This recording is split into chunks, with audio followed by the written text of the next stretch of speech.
E a paz, meus irmãos. Espero que todos estejam bem. Espero que todos estejam na graça do Senhor. Espero que todos estejam se cuidando. Espero que vocês estejam ouvindo os áudios aí que a pastora Ana tem mandado. Tem procurado fazer aí jejum uma vez por semana, seguir os áudios aí. Sabemos que às vezes, quando a gente tem muito tempo, às vezes a gente tem dificuldade de organizar. Mas espero que os irmãos esteja se organizando aí, usando o tempo, fazendo os cultos domésticos, reunindo para ler a Bíblia, enfim. Que Deus possa abençoá-los ricamente, meus queridos. No domingo passado nós falamos sobre os planos do coração do homem, mas é que Deus é que executa. Queremos continuar falando hoje do coração do homem, mas com enfoque diferente.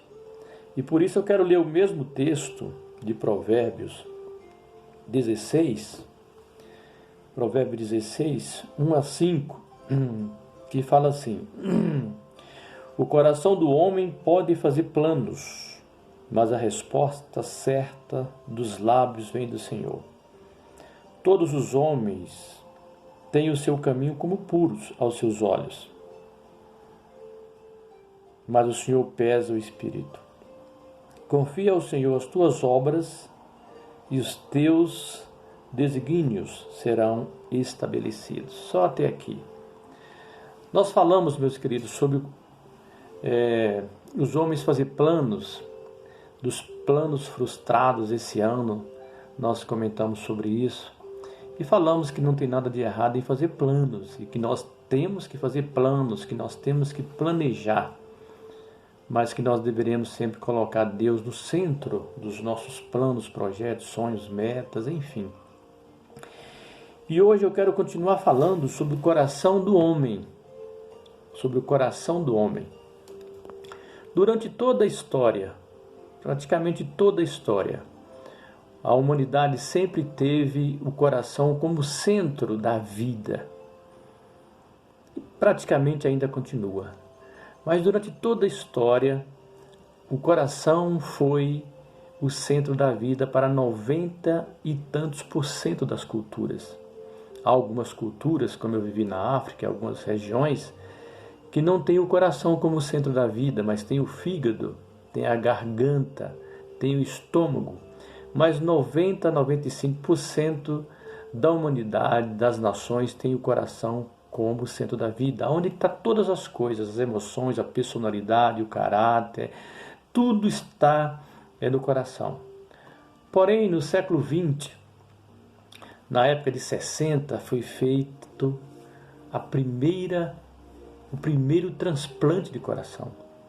E nessa época ainda tinha muita dúvida se fazia ou não, a bioética entrou para saber se não ia alterar a vida do homem, como seria, né? Mas muitos cientistas já sabiam que o coração era apenas uma bomba de bombardear o sangue, mas havia a questão da bioética muito complicada ainda, de pedindo de fazer, faz ou não faz, deixa ou não deixa, vai alterar ou não vai. Mas na década de 70 foi feito o primeiro transplante, um sul-africano fez o primeiro transplante de coração. E aí se percebeu, e se constatou, e se confirmou que realmente o coração é só mais um órgão fundamental, importante, um dos principais, mas é só mais um órgão que bombardeia o coração, bombardeia o sangue para todo o organismo, para todo o nosso corpo.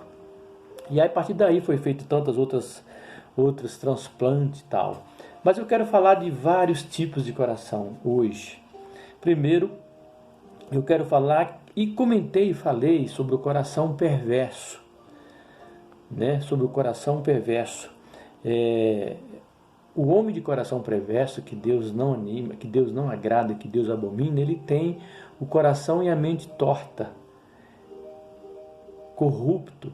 Por isso esse homem de coração perverso, ele é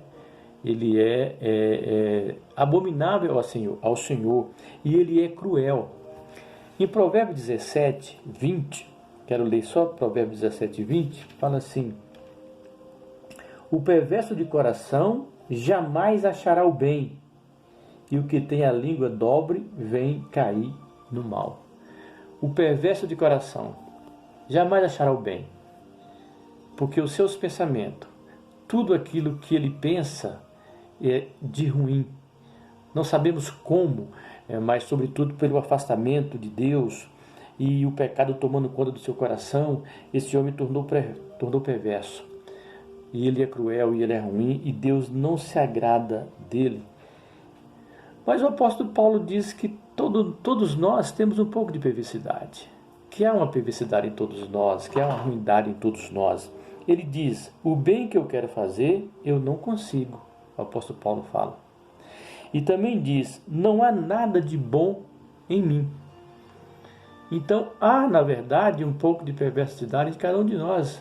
Não é só aquele homem perverso que Deus abomina, que Deus não se agrada, que Deus não se alegra, que é perverso, que é cruel, que é ruim, que é mau, que maquina o mal. Mas que em cada um de nós também há um pouco de perversidade. O coração perverso, Deus não se agrada, Deus abomina. Há uma aversão de Deus em relação ao coração perverso, porque ele só pensa, só maquina coisas ruins.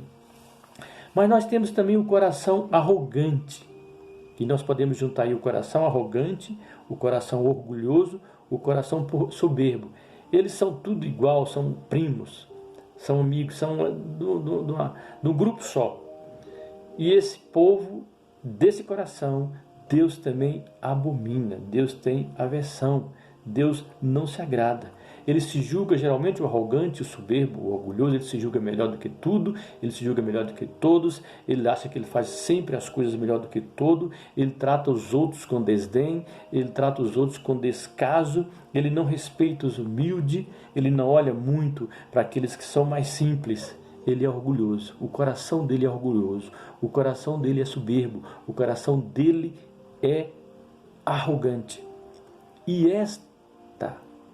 por esta arrogância, por essas questões de soberba, arrogante, meus irmãos, e orgulho, é que Lúcifer foi expulso do diabo, do céu. Por esse motivo que Lúcifer foi expulso do céu. Olha para você ver em Isaías, o que o texto de Isaías diz. Isaías 14, no versículo 11, ele vai dizer assim, 14, 11, ele fala assim, derribada está na cova da tua soberba, e também o som da tua harpa, por baixo de ti uma cama de gusano, e os vermes são a tua coberta. Como caíste do céu, ó estrela da manhã, filho da alva, como fosse lançado por terra, tu que debilitavas as nações. Tu dizia no teu coração, eu subirei ao céu, acima das estrelas de Deus, e exaltarei o meu trono, e no monte da congregação me assentarei, nas extremidades do norte. Subirei acima das mais altas nuvens, e serei semelhante a Deus. O orgulho, a soberba, a arrogância de Lúcifer foi o motivo dele ser expulso do céu. Não há limite para a satisfação do homem. O homem sempre quer mais. Ele nunca está satisfeito no geral. E quando esse coração orgulhoso, esse coração soberbo, esse coração arrogante existe na pessoa, se torna pior, se torna mais complicado e mais perigoso. O homem de coração arrogante, orgulhoso e soberbo, Deus também não ama, Deus não se agrada, Deus abomina. E aí nós pulamos para o coração enganoso. O coração do homem é enganoso. A palavra diz em Jeremias 17, ele vai falar, Jeremias 17, 9, ele diz assim,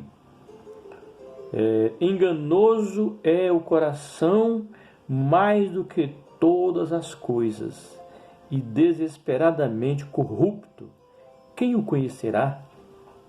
Enganoso, o coração do homem é enganoso, e parte desse engano do coração do homem já vem pela própria natureza pecaminosa, do homem, e que já vem esse engano. pelo ele ser corrupto naturalmente, pela a questão do pecado original, a questão da natureza pecaminosa, ele é enganoso e ele é corrupto.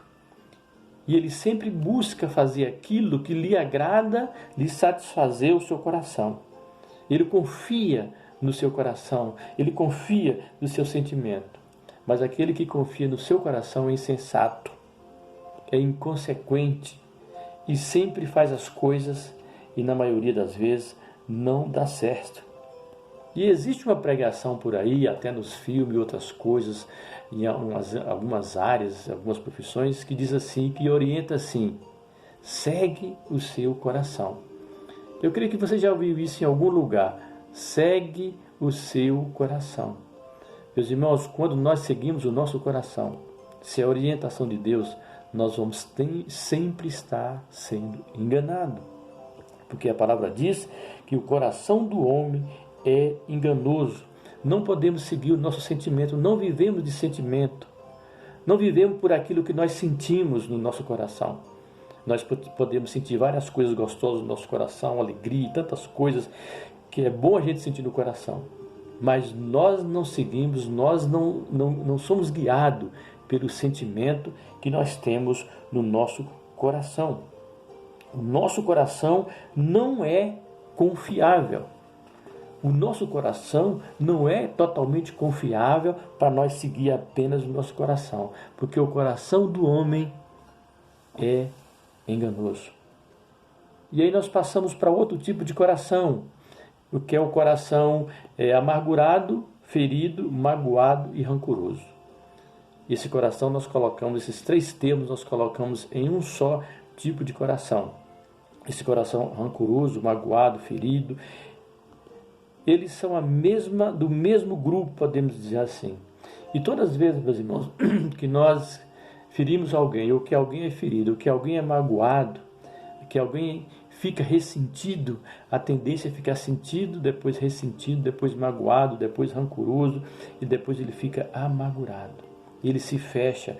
O texto de Provérbio, mais novamente, Provérbio 18, 19, vai dizer o seguinte sobre isso. 18, 19 fala.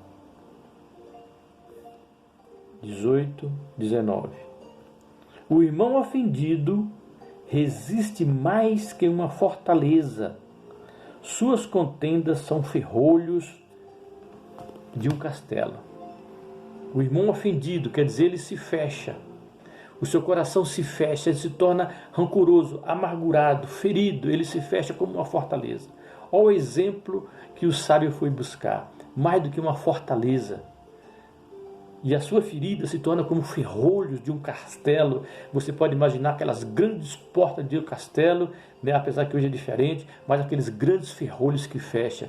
Ele está totalmente fechado, seu coração está rancoroso, magoado, ferido. E ainda temos um texto em Atos, que é muito interessante, que eu quero ler para os irmãos. Atos 8, fala assim... Atos 8, 22 e 23, fala assim: arrepende-te, pois, da tua maldade e roga ao Senhor, talvez te seja perdoado o intento do teu coração. Mas vejo que está em fel de amargura e laço de iniquidade. Hebreus 12 ainda fala alguma coisa nesse sentido. Hebreus 12, do versículo 15.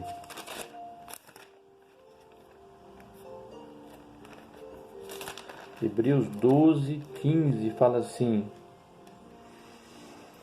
atentando diligentemente, porque ninguém seja faltoso, separando-se da graça de Deus, nem haja alguma raiz de amargura, que brotando vos perturbe, e por meio dela muitos são contaminados. Raiz de amargura, que muitas vezes surge com sentimento, com ressentimento. Você se torna amargoso, rancoroso. Você foi ferido sim, foi ofendido sim.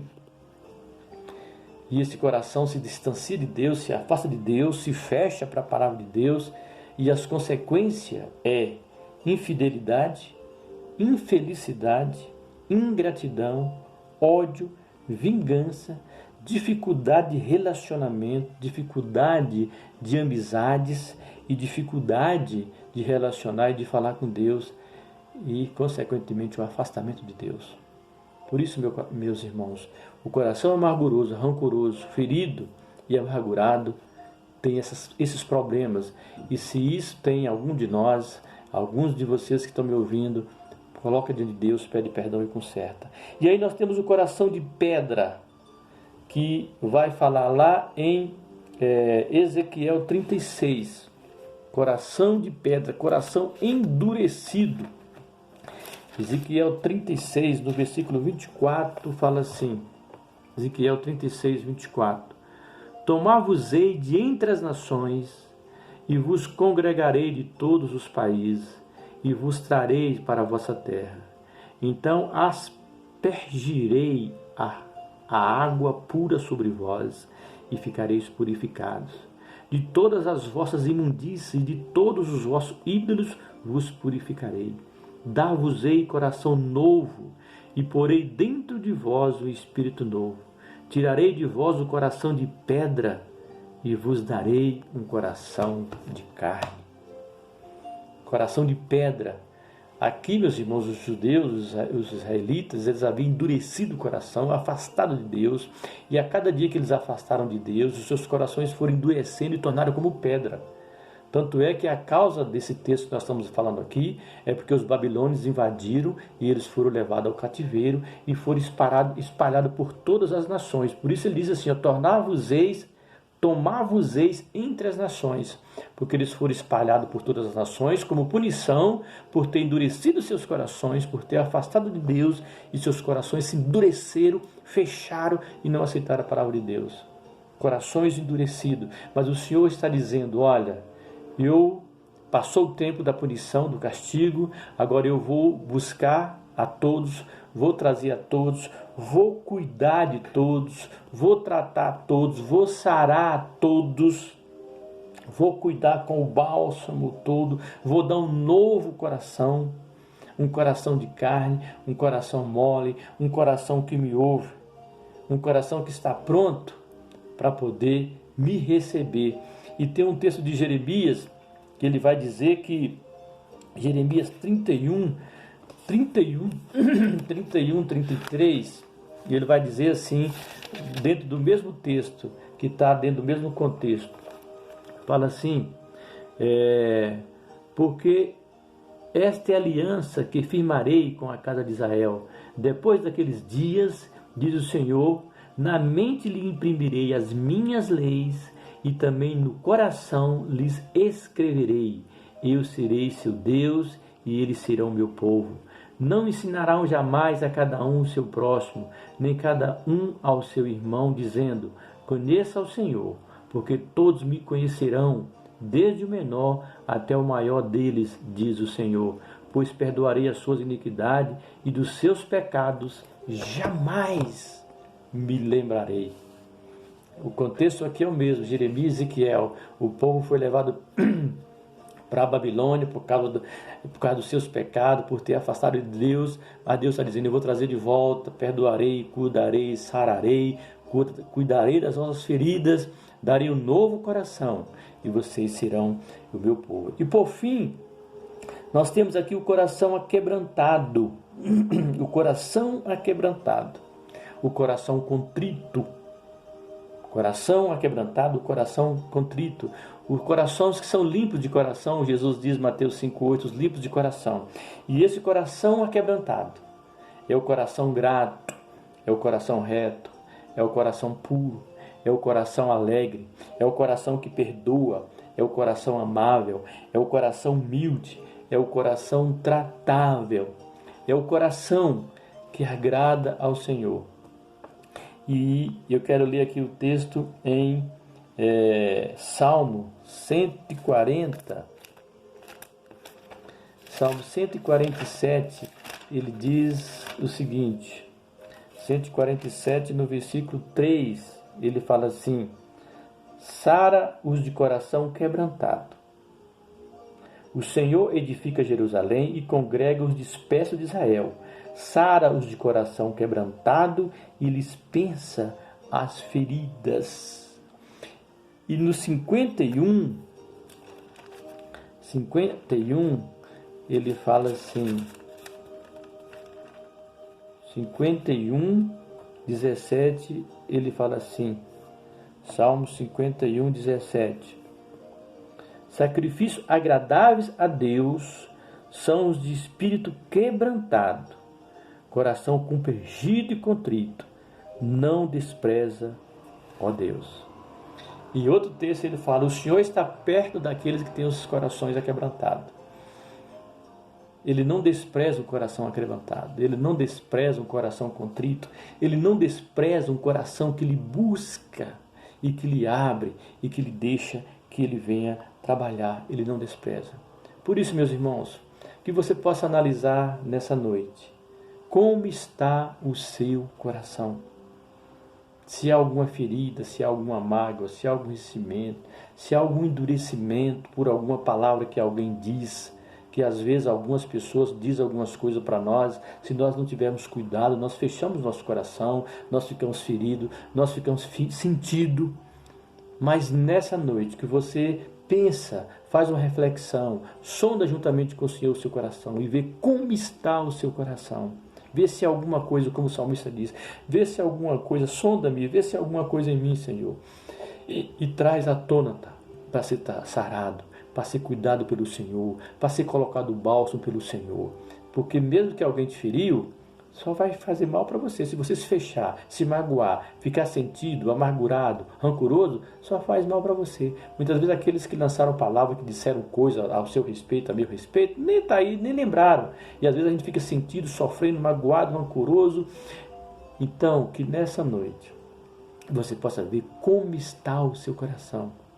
E para que Deus possa trabalhar no seu coração, o seu coração precisa estar tratado.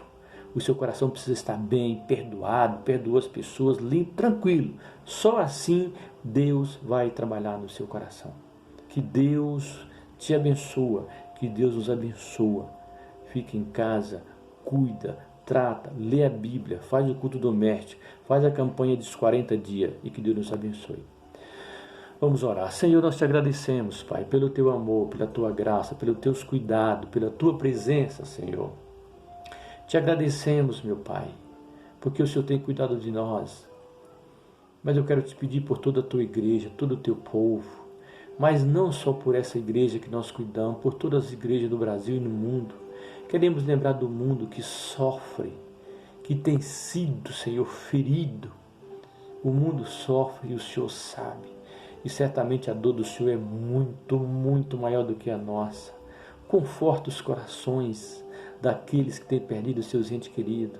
Entra com a providência daqueles que têm perdido seus empregos, pelos refugiados que não têm para onde ir, os que estão nas prisões e outras questões. Meu Deus, às vezes nem sabemos, sentimos impotentes como orar, mas nós continuamos crendo que o Senhor está no controle, que o Senhor está no trono e que o Senhor reina, porque outras grandes pandemias já se passaram e tudo continuou e nós continuamos aqui.